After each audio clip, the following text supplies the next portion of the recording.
Hey everyone, welcome back to another video with Ricky the RBT turned BCBA. My name is Ricky Hawks Jr., conqueror of both the RBT and BCBA exams, and today I want to discuss some things that I wish that I would have known before I became an RBT. Let's jump into it. So, before I became a board certified behavior analyst, I became an RBT, a registered behavior technician, back in 2019. Now, before I started working as a registered behavior technician, I didn't know anything about the role. I didn't know any of my responsibilities, my expectations, so on and so forth. And so I did go through all of the steps to become a registered behavior technician. Before I got on the floor, I did not know what was expected of me. And so there are so many things that I can discuss in this video, but I want to focus on 3 things in particular that I wish that I would have known before I began working as an RBT. So the first thing is me understanding and realizing that it is so important for me to play and interact and engage with my client. So a lot of registered behavior technicians, they work with an age population between about 2 and 8 years old. So usually like toddlers and kids. And so they have huge imaginations. They love to play. They have a lot of energy. They love to run around. And that's not to say that we don't work with like teenagers or kids older than 8, but typically that's like the age range that are in clinics. And so I had experience working with kids before. I had experience working with teenagers. I had experience working with adults, but working in a clinic setting with toddlers and kids, I did not have that experience. And so I did not know, again, what was expected of me. Of course, I sat with interviewers and they kind of discussed with me what it was to be an RBT and talking with different behavior analysts and assistant behavior analysts. I knew what it was on paper, but what I was supposed to do when I was sitting in front of the kid, or I was sitting in a room with the kid, or, greeting parents when I was first meeting a kid, I didn't know what I was doing. And so that is the first thing though. That is the main thing that I wish that I would have known, is how important it was for me to interact and play with the kids, because again, they have huge imaginations. They have a lot of energy, and that's something that they want to do, is they want to have fun. And so if I would have known that I would have had to get down on all fours from time to time and really, grab different action figures, grab different trucks, grab different dolls, and really, pull out the funny voices and everything, then I would have been in a better place, as far as like creating foundational relationships and building rapport and building bonds with my clients early. I would have kind of been ahead of the game a little bit if I would have understood that and I would have known that. And so that is one thing that I do wish that I would have known, is how important it is to play and engage with your clients. So some ways that you can go about this is you can have a sit down with your behavior analyst, or you can have a discussion with a technician that may already have worked with that client, and you can ask your behavior analyst, or you can ask that technician for a preference assessment or a reinforcer assessment. And so that is something that they already should have listed out. What are some of the things that the client likes? And so you're already one step ahead of me, knowing that information, knowing that we have documents that specify these things, reviewing these things, knowing what those items are, pulling those items out before your client arrives, having them already laid out. And once your client sees them, their eyes light up and they're just like, oh wow, I can't believe you have Mickey Mouse here on the table right now. And they start playing with it, and then you start playing with it as well, and you start interacting, you start engaging with them, right? Or if they're not engaged with that, or they're not really a fan of that in that moment, and they start exploring, going around the clinic or going around whatever setting that you guys are in, follow them, right? You don't want to kind of like be like right over their shoulder, but kind of follow them, see where they're going and see where they land at. And wherever they land at, all right, well, this is what we're playing with, right? And, again, pull out the funny voices, get down on all fours and really start engaging and playing with your client.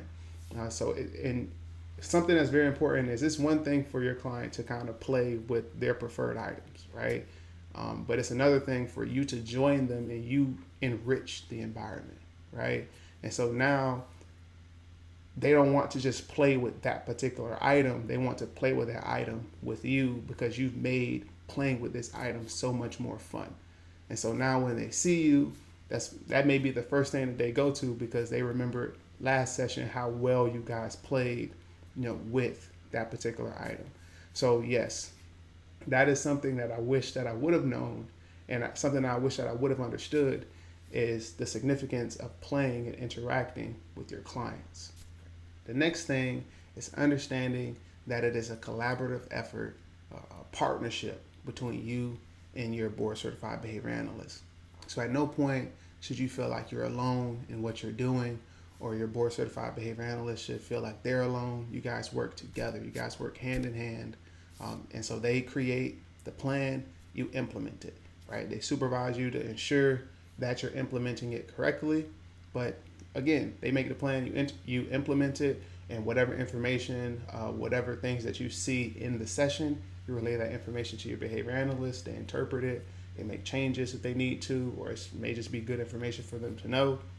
But you guys should always be communicating. It should always be a team effort amongst both of you. Or if there's multiple people, there's multiple technicians, then everyone should always be on the same page. And so and I didn't understand that, right? I didn't know that, going into becoming a technician and working on the floor. And even as I began working on the floor, and I was working on the floor for months on end, I still didn't understand the significance of the relationship between me and my behavior analyst. So the last thing that I wish that I would have known before I became a registered behavior technician is that I do not have to be perfect, and I should not look for my client to be perfect, right? The reason for that is because I only have so much control over the environment. And so with that said, I have to be patient. You have to be patient. You have to be patient with yourself. You have to be patient with your client, and you have to be willing to learn, right? You have to be willing to kind of take a step back, ask questions, be receptive to feedback, and then be able to apply it, right? But as far as your first session with a new client, it's not going to be perfect. It's more than likely not going to be pretty because it is your first time working with another human being, right? We're not working with animals. We're not working with robots. You're working with another human being that has feelings, that have thoughts, and they have interests in different things, right? And so let's gauge those interests and let's take the time to learn about the individual that we're working with. Let's be patient with ourselves. Let's figure out the environment that we're in. Let's ask questions. Let's take advantage of these first few opportunities to really figure out the landscape that we're in at this moment. And so that is something that I wish that I would have known, is that I did not have to be perfect on day one, and I did not have to look for my client to be perfect at any point, right?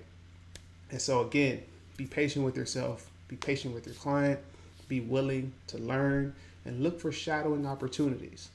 Something that I want to add, if you are a new technician, you reach out to a clinic, you do the interview, they hire you, and they're not giving you the opportunity to shadow, or if you ask for an opportunity to shadow and they're like, no, we don't have that, we need you to start with client blah blah blah on Monday, that is a red flag, right? You want to look for clinics or different settings where you should have an opportunity to shadow someone, have an opportunity to look and see what you're going to be doing, look to see what an experienced technician is doing on the floor, or what other technicians are doing on the floor, what a supervision session looks like, what does data collection look like. You should be given the opportunity to shadow, because that is your opportunity to learn as much as you can before you start working with your client.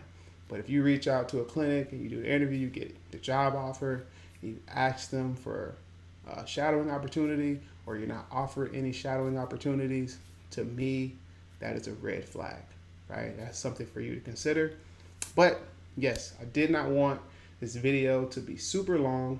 My last few videos have been pretty extensive, so I wanted this one to be kind of short, to the point. I hope you guys enjoyed it. If you guys took any notes, please like this video. If you guys enjoyed this video, please subscribe and ring that notification bell for my current technicians, please leave some comments down below. Let our new technicians know what are some of the things that you wish that you would have known. All right? So, until next time, I'm out. Peace.